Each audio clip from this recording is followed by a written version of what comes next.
Welcome to the Wally Show Aftercast. All the stuff we did not get to during the course of the show today. It is great to be back. I was on vacation. I went down to Disney and spent a week there seeing my daughter and her husband and walking 20,000 steps a day.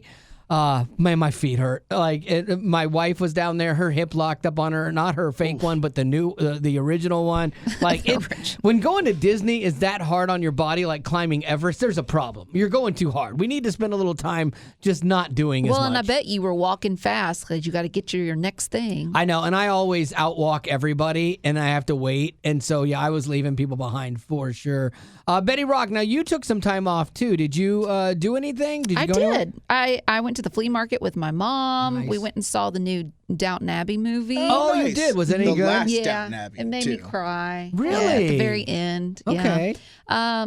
But I slept late. Went and met up with a bunch of friends. Different times. Went to Huntsville, Alabama, to see my best friend. And How did everybody sleep last night? Because Gavin, you had Thursday, Friday off, and when we come back from vacation, getting back in the swing of this, a lot of times we don't sleep well because we've got to get up so early.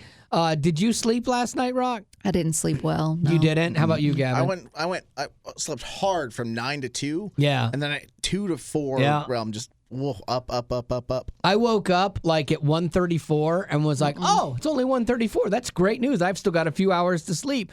And then I kind of like was in a daze, and I'm like, oh my gosh, it's only been like 10 minutes probably. But it had been like 2:55. I'm like, oh, that was good. But then I woke up again at 3:50. Like I kept waking up. Yeah, on the hour stuff, I think that to me tells me that the REM cycle is just getting interrupted. Yeah. Which I'm like, just if I'm already asleep, It's just always get the REM afraid of, cycle. yeah, but it's afraid of oversleeping and Yeah. missing the thing and then I'm thinking about stuff we got to do on the show, and then do I remember the code to get in the building? Like my mind starts racing. Do I 'cause still work here? I almost, yeah. Did I get fired and they didn't let me know? Gavin, what'd you do on your Thursday, Friday? Oh, I wasn't feeling super great, so it was just a lot of laying around, sleeping as best I could. When you have that congestion, because it was like a sinus thing, Yeah. you've just got that one nostril that like it just basically goes back and forth between which one is cleared. Which is so weird. I don't get it. And then I walked in this morning and it had cleared, but it went into my right ear. So fortunately, I basically listened to you guys with this left ear all good. day. So You're a good we're one. present. Okay, good. We're present. I hear you. All right. Well, let's get into some of the stuff. Like I was on vacation, and all the Charlie Kirk stuff was just going mad. Like Kimmel getting pulled by ABC, and I'm trying to stay out of some of the news cycle a little bit, but then I'm watching TikTok, and there it is, and I'm watching people get mad. I'm watching people I know get mad, and then I'm like, why are you so mad? And I'm watching people say crazy things like, what about our freedom of speech and our freedom of speech? It's like, okay, let's dissect this a second. You lost your job, because you danced on the grave of someone that had been murdered, and it's like you're crying freedom of speech. You have the freedom to speak. You always have the freedom to say whatever you want, but it doesn't mean that it doesn't come with consequences, especially when it comes to private companies. A private company can do whatever they want. Mm-hmm. If I got on the air tomorrow and I said, I don't believe that Jesus is the only way to God, guess who would be fired that afternoon? Me. Do I have the right to say it? 100%. But there are consequences that come from saying that. So you could say all these horrible, and people said horrible things about Charlie Kirk being killed, and they lost their jobs, and then they're whining, and I just loved hearing them go, and I got fired just because I said something. And you're like, yeah, but you weren't murdered because you said something. You were fired. It's still so much further, but you didn't want to protect that, And so it was really frustrating. I found myself getting angry about it because the definite, like freedom of speech guarantees that your government is not going to come after you. Right. It's like you can say something, but the government will not imprison you because you said it. Look at all the people that burn American flags, that spit on this country, and are like, I don't even want to be here. But you have the right to do that, and your government doesn't come after you. But it doesn't mean that just because you can say something, there aren't consequences in your personal life. And so we walked through a little bit of that. I was watching that stuff stuff. And me and my buddy Paul, who was on vacation with us, it was nice to have a sounding board because he and I are like-minded, so we got to just complain in line. There was one time we were in the Snow White line, and he and I were complaining about it and kind of laughing at some of the things. And I think the two ladies in front of me were like, I'm guessing, were kind of liberal. And like they were looking back at me, giving me like stink eye and stuff. And I wasn't being loud, but we were talking and having our opinion.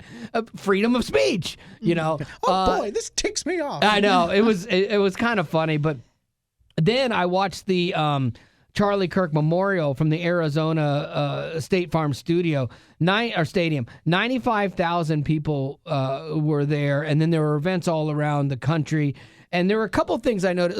Betty Rock, you watched it as well, too, right? I watched clips of it on social media. Yeah, there looked like a lot of people were there. It was packed. Gavin, did you see any of it? No, I haven't been on TikTok much today. So, bulletproof glass around the podium was interesting. That's crazy. I mean, which I would assume they had security people going in there, but I guess there were extra precautions. Well, there were people that were mad about how much money it cost to protect the event. They're like, well, it's not. He wasn't a politician, so why are we spending this? Well, because anytime the president goes anywhere, there is a huge cost of him going there. If he went to Dollywood, there would be a huge cost of this. But yeah, I mean, they have to protect these guys.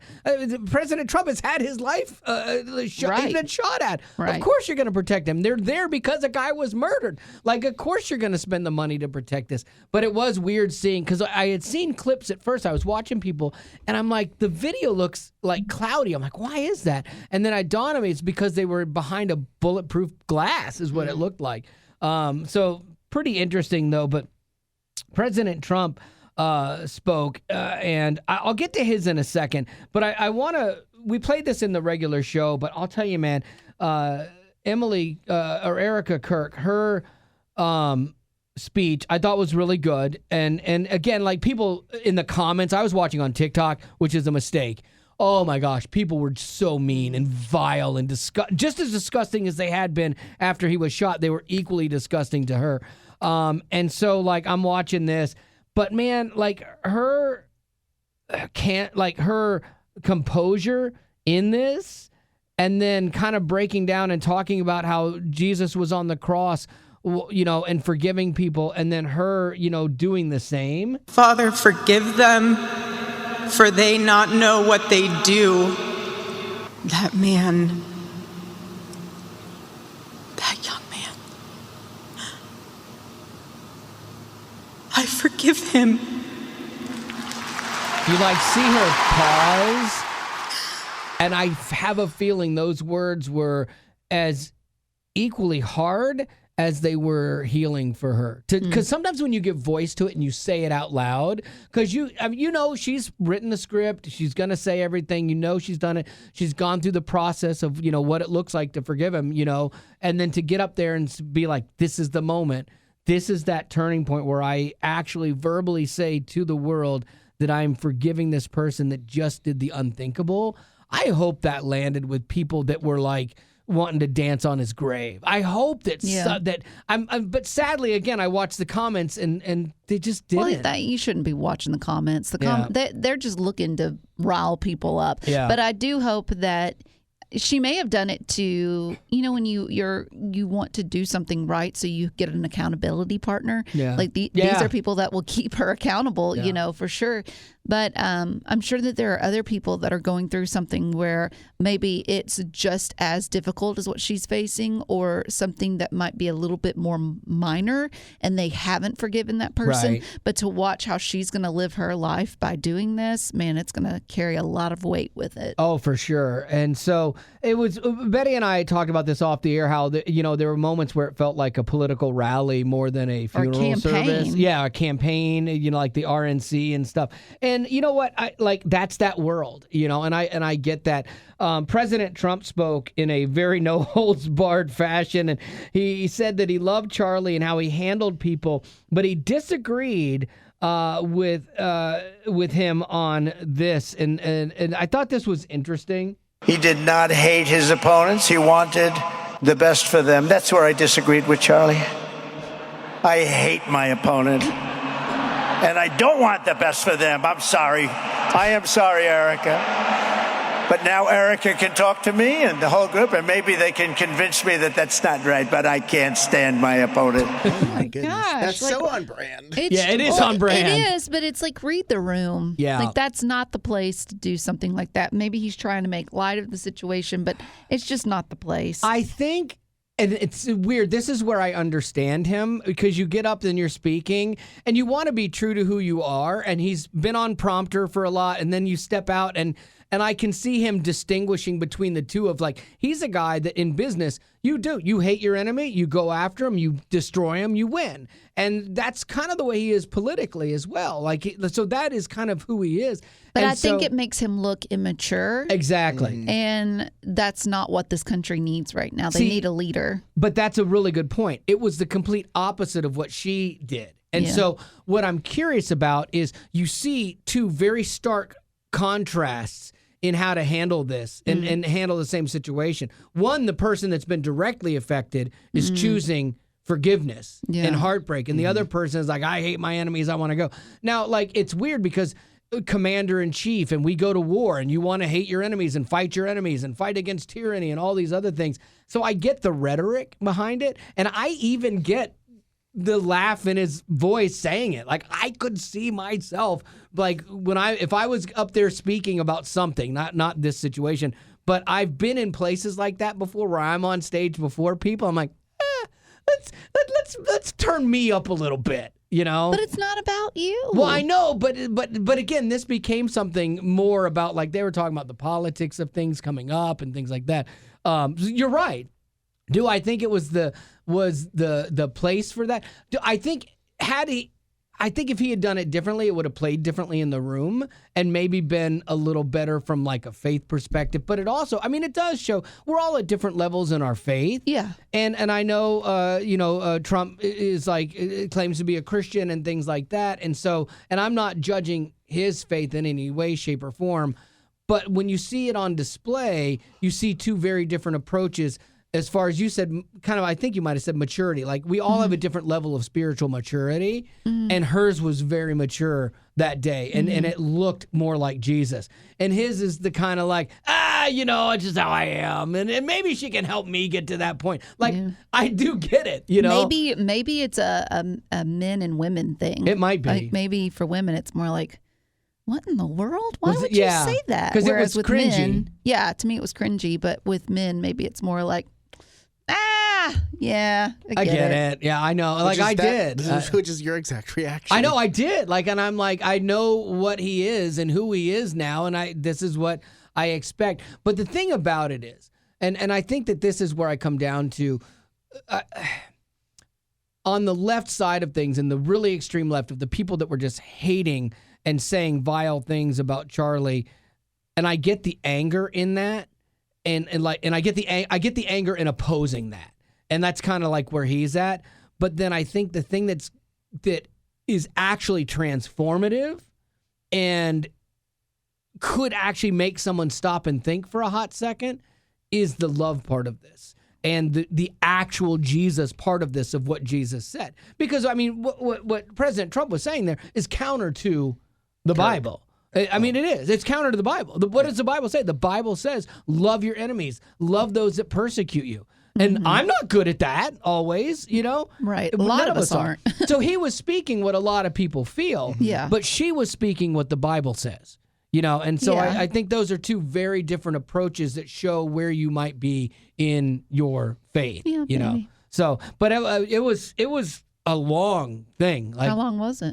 somebody had said 4 hours or something like that. I'm not sure. That I don't know, but I know I watched it for over an hour, and was just like, whoo.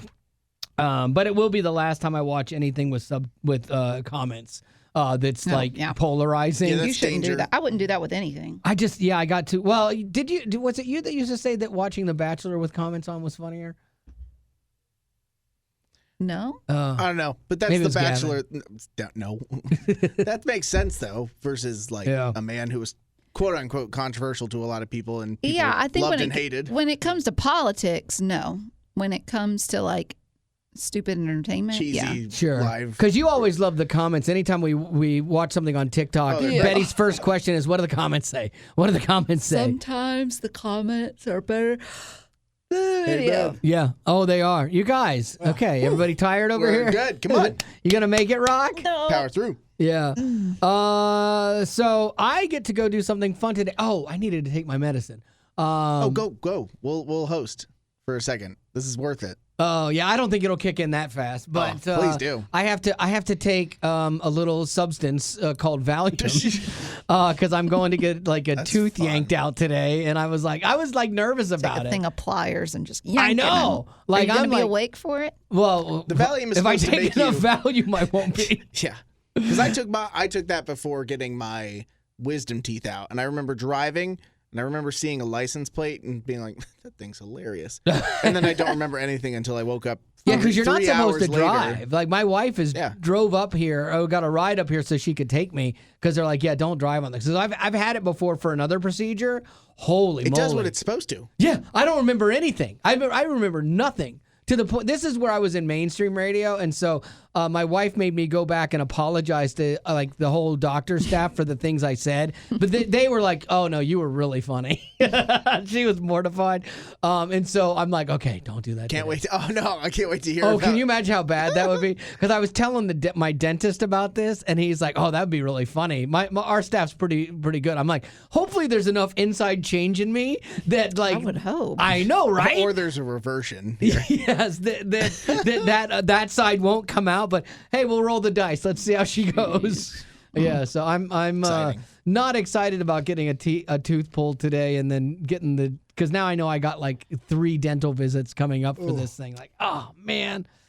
Do you want to do a segue for birthdays? Yeah.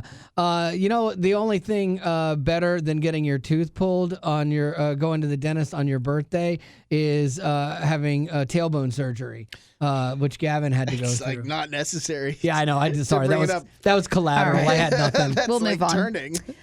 We've got Kim, who you're wants to right. wish Charles a happy birthday. Charles? She said, he is the best husband I've ever had, Yes, he godly is. man, and I'm grateful for him every should day, be. even after 30 years. Why are you giving him such a hard time all the time about dumb things then? No, sorry. That was my Second own best. thing. Wow. Longtime listener, 16 years plus, discovered Wally Show when local radio, The Ledge in tiny Riverton, Wyoming, would broadcast. Oh, wow. Just wanted to say my days are Whoa. off. My days are off if I don't get to listen to the 3 of you. Nice. That's so sweet, Kim. Thank you. We've got Madeline wants to wish her brother, or Madeline, I'm not sure, wants to wish her brother Will a happy birthday. It's belated. That's our fault. Will turned 15 on the 15th. Happy birthday, Will. What do they call that? It's your golden birthday. And he's in the 9th grade. He's homeschooled, slightly annoying, and the most nicknamed able person I know. Fitzwilliam Nickname Blandfordius. He wants to be an astrophysicist Oh, wow. and a pastor. Wow. And a pastor. Those are two very Yeah, exactly. The Good first for him. pastor on the moon. Yeah. Burning building for Wally. Wally, you can only save one. Your Alani drinks or Dunkin' coffee. Oh. We had this debate the other day. Yeah, I'm gonna go Dunkin' coffee. Yeah. 1 day a week Yeah, I know. versus 5. Oh or wait. 6. Then Alani. I'm sorry. I didn't know it was Oh, like although- keeping on that schedule. I guess you could be. Because if I could have the yeah, 'cause Dunkin' it's every gone day. forever. Yeah. Oh yeah, I'll The have the thing you Dunkin' drink every day. more often. That feels more like a treat to me, the Dunkin'. But then if I had it every day, would it? But I do find myself looking forward to the Alani. It's like last night when I went to bed, I was like, "Oh, I'm gonna get that witch's brew tomorrow." Oh, you start your I day a get it. little stronger. Yeah. Like when you know you have something that is, let's not call it a coping mechanism. Yeah, but no. it does help you start Yeah. the day, which Oh, is yeah. it's what caffeine is supposed to What be. you need to get I through. look forward to coffee. I look forward to and my Alani. sweet tea. Yeah. Yeah, exactly. We all have our things. Let's not judge. Yeah. So. No one And was. finally, Mom, Dad, Maddie, Evelyn, Kai, and Chasen also want to wish Will a happy birthday. They said, AKA Blandfordius, Fitzwilliam, Fitzwilliam, Cinnamon Roll, and many more nicknames. If you had to win a game to save your life, what game would you pick? Whoa. If you had to win a game, To save your life, what I'd- game would you choose? I'd want to pick one that I could win. right. So I think wouldn't that's pick the point. tic-tac-toe because so many times you end up in a Cats game. Wow, that's a good question. Connect Four. pretty good at Connect 4. Yeah, so many of them are up to. I know. It's not so much about. There's chance. I think maybe I would do Dutch Blitz. I'm pretty good. Or what game would you not want to play? Oh, Dutch if your Blitz. life depended on it, Chess. what game would you? Yeah, I couldn't even. I don't even know the rules. I That's a don't good one. either. I love Yeah. chess. I don't know. tried to learn it once, and it was like, okay, this one can move up and over this way, and this one moves diagonal. This one can, and I'm like, there's too many rules. Like checkers, just checkers. You go this way, king me, then you go anyway. Yeah. So simple. Uno would be fun. But There's- again, a little bit of chance in that one. There's an Uno game that it's like Uno something, and it has 50,000 new rules to it, and it's so hard, and you can end up with half the deck in your hands and out in the first round. That's happened to me, and I'm like, this is ridiculous. That's awesome. I don't like games where you have to know too many rules, like by heart kind of thing. Like I like more simple games now. I like Spicy Uno. Spicy Uno's funny. What is it? Fun. It's got again. You can play with a regular deck of Uno cards, but there are different rules where Yeah. it's like if you put a 6 down, I think everyone has to slap it, and the last one to slap has to take all the cards and or if you something put a like that. 7 down, it's like 7 or a You 9. can switch hands with someone. You have to be quiet. if See, you put yeah, a that's certain card that down. right there. I'm 1,000,000,000% out. Like right It's fun, there. quiet, yeah. No, just because it's all the weird rules to something that already You was its own couldn't- thing. You couldn't play the game Quiet Mouse. No, I could not. You'd lose. I lost at that as a kid all the time. Like it used to frustrate my mom because she'd like, okay, let's play the quiet game, and I'd be like, all right, I lose. Like what's the point of this? Like this is crazy. Yeah. I want to hear my own voice. All right, well, that's all I got. All right, well, that's going to do it for your Aftercast for today, and I will be one tooth lighter tomorrow. And we will do this all again, and thanks for being a potty. Growing up in poverty has never been easy for children, but with the added challenges of the pandemic, conflict, and natural disasters, families around the world are facing an unprecedented food crisis. Unfortunately, those who are already hungry are now even more desperate. But by sponsoring a child through compassion, you can help provide life-sustaining essentials such as food and clean water. And with your compassionate support, that child can not only survive, but also flourish. You can find out how and choose a child to sponsor when you click on the compassion banner at wayfm.com.